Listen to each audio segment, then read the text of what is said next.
Not Now John. Let's take a listen.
Who can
All right, guys. Yes, the 12th song, "Not Now, John." Guys, after listening to this one, I have to say that was not what I was expecting from this album at all. I mean, because I mean, after everything else, I've been hearing around this era, this album. I mean, heavy themes, slow burns, emotional weight. This one just kicks the door off, the hinges, without dirty, crunchy guitar and that straight up rock sort of drive. I mean, it immediately feels more aggressive, more alive, more band, in a room, compared to some of the more cinematic pieces on this album, the final cut, and that opening riff, guys, I love that. I mean, it's definitely got this gritty, industrial edge, to it, almost like the song is intentionally uncomfortable, not polished, not pretty, just raw and impatient. I mean, it's shaking you by the color. The vocals, though, guys, the big surprise for me, was how the vocals felt like two different worlds. When David Gilmour comes in, his voice has that signature calm confidence, smooth, controlled, melodic, but there is still frustration, a bit of frustration underneath. He's trying to say something serious without losing composure. Then the other vocal part hits, when it switches to that sharper, more biting delivery. Man, I feel like that contrast is wild. It's like the song becomes a conversation, or even an argument. One voice feels like the everyday worker trying to survive. The other feels like the system barking back, dismissing everything. That back and forth, to me, give the track so much personality. It's not just a rock song, if you ask me personally. It feels like a political cartoon, with teeth. For the instrumentation and the production, I feel like Nick Mason, was locked in here. The drumming was simple, but it definitely hits, with purpose. Marching forward, no emotion, just momentum. And the guitar tone, bro. That's classic, David Gilmour bite. Not the siren, comfortably numb, angel stuff. This is more like street level, David Gilmour. Riffs, heat and snare. The way the music keeps pushing forward, feels intentional too. Like it doesn't want to give you time to actually breathe, because the song's message is basically people don't want to hear reality. They want comfort. They want distractions. They want silence. And the backing vocals, I feel like they sneak in, like this ghostly chorus, behind the chaos. Almost like society, humming along, whilst everything, is falling apart. For the emotional impact of the song, I feel like what hit me most, is the attitude of it. This isn't sad. This isn't reflective, Pink Floyd. This is angry. This is sarcastic and almost mocking, Pink Floyd. And it feels like they are, pointing, at the world and going, look at what we've become. More obsessed with convenience and money, than humanity. And honestly, it definitely, felt weirdly modern. This couldn't have been written yesterday.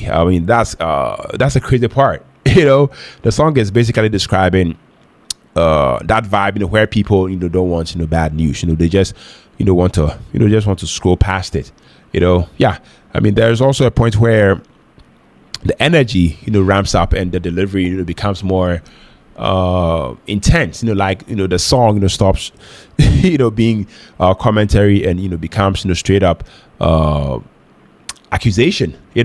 I feel like at that moment felt like the track reached over the table and slapped it, and that ending, that fade with the chaos still going feels like a statement itself. The problem doesn't end. The song just stops. I don't know if that makes sense. Yes, I have to say that this song is a hard hitting, politically charged rock punch, one of the most energetic, aggressive things that I've heard, from this album so far, I mean, and it stands out, instant. Yeah. So yeah, I mean, this one's definitely a big W, a big win, for me.